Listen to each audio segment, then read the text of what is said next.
So recently I saw a lot of people from my guild talking about what they can do. As a context, recently the Christmas event ended in our server.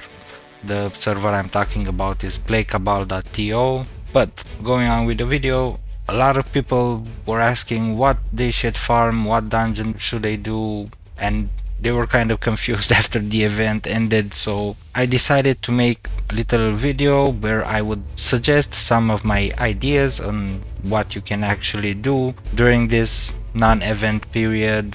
If there will be any future events, maybe I will make some videos on those, what you can farm, but this will be more focused about what you can do outside of the events to keep the game interesting, fun, profitable, whatever you feel like to do.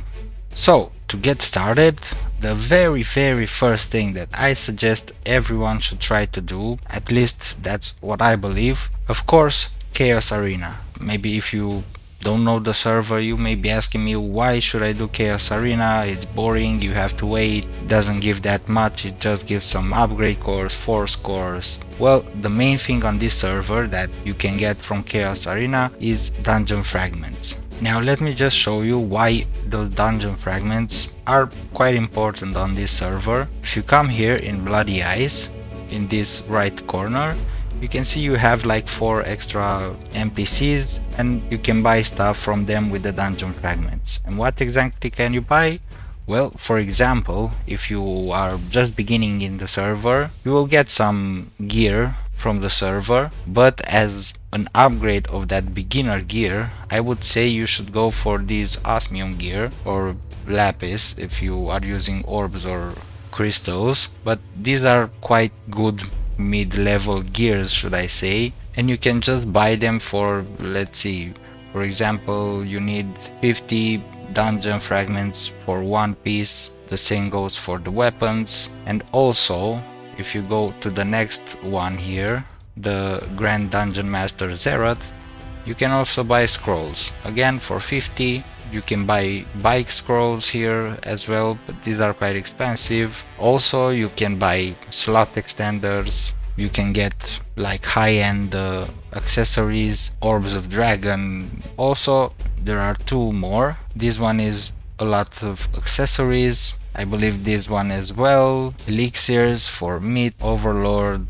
experience, gold insignia. So yeah, you can get quite a lot of stuff with just farming those dungeon fragments. And coming back to the Chaos Arena, why is this so important for collecting dungeon fragments? As you can see, the reward for completing it 5 times would be 30. Here again 30, 42 and again 42. And the main ones you want to finish are level 1 through level 5. And as an example, let's go for Edge of Phantom. So little dungeon fragments here that if you want to farm those is not really worth it. So focus on Chaos Arena. You can do them passively. Maybe you already know, but you can enter one, exit, go to another channel, do other dungeons, come back after about 6 minutes and you can just complete it there.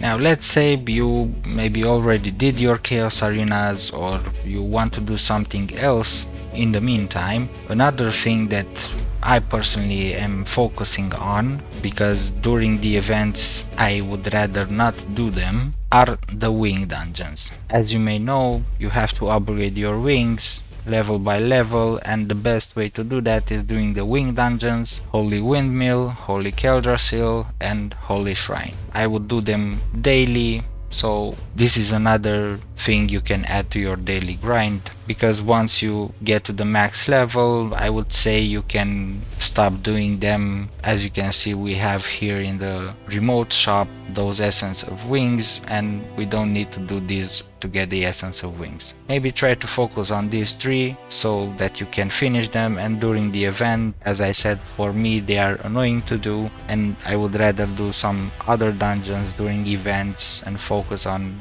good loot than doing those So far, everything that I showed you, I wouldn't say lets you make a lot of owls or passive owls, maybe Chaos Arena a little bit because it gives you 4 scores and upgrade cores. But what about if you want to make some owls so you can maybe upgrade some of your gear? Well, I would say personally, if you want like a steady income of owls, let's go again to the dungeon information panel and let's go to the DX dungeons. So my proposal of doing like steady income owls would be doing the DX dungeons. Preferably you would do the normal and high ones and hard ones, sorry. The normal and hard ones give you 4 score highs. Another thing to mention, the DX dungeons give you only 4 scores.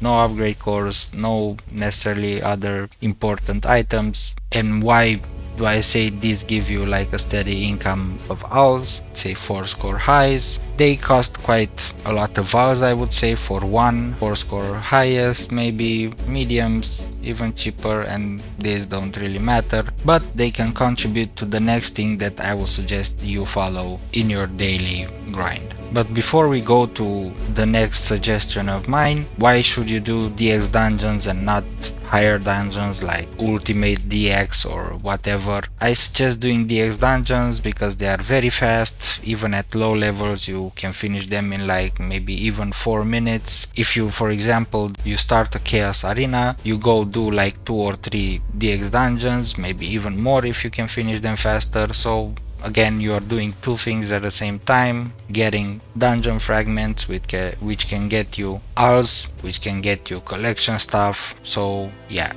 try to combine things together so that they can offer you more value for your time.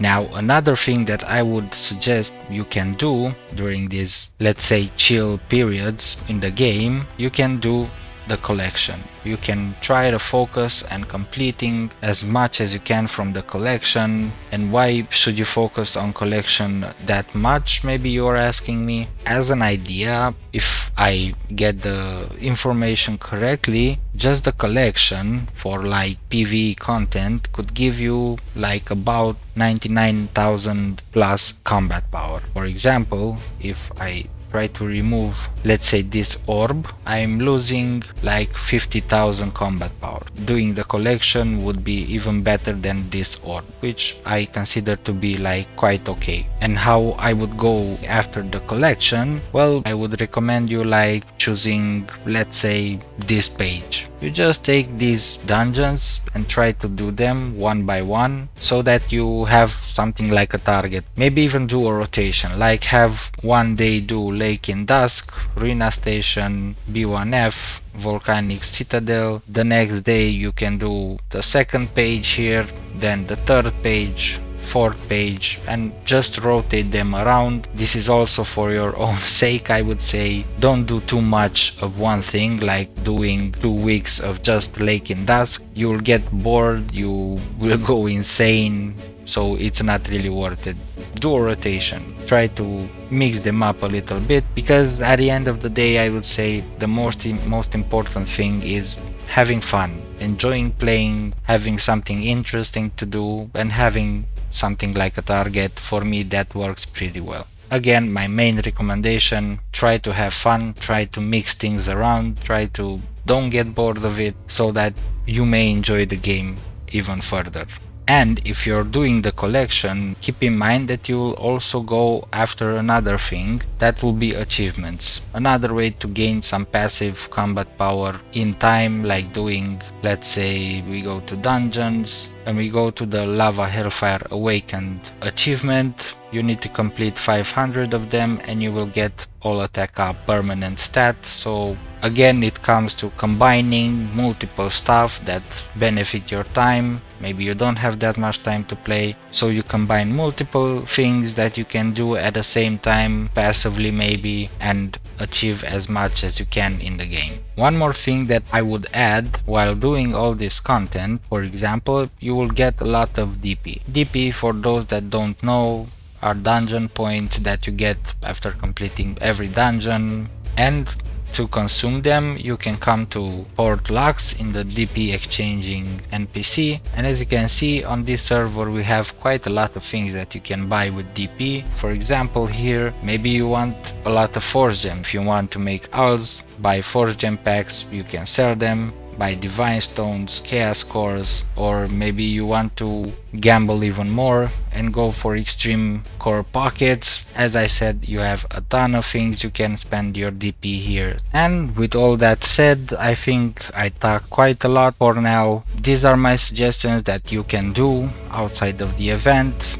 As I said, for events I will make separate videos trying to let you know what works best, what to fun, but for now, outside of event, just focus on one or two things that I mentioned in this video if you want. Or if you want, you can even go for higher dungeon. Whatever you want to do, if you want to gamble on that, trying to get those big drops. At the end of the day, my suggestion is do whatever you feel like makes you happy, do what you enjoy the most so that you don't get bored in this game. That's how I like to do my daily grinds, my weekly grinds. I try to mix them up a little bit so that I don't get bored. That will be all from me for today. Thank you for watching. Hope you enjoyed. Hope this helped you a little bit structuring your daily grind. So, as I always say, keep grinding, but don't forget to have fun.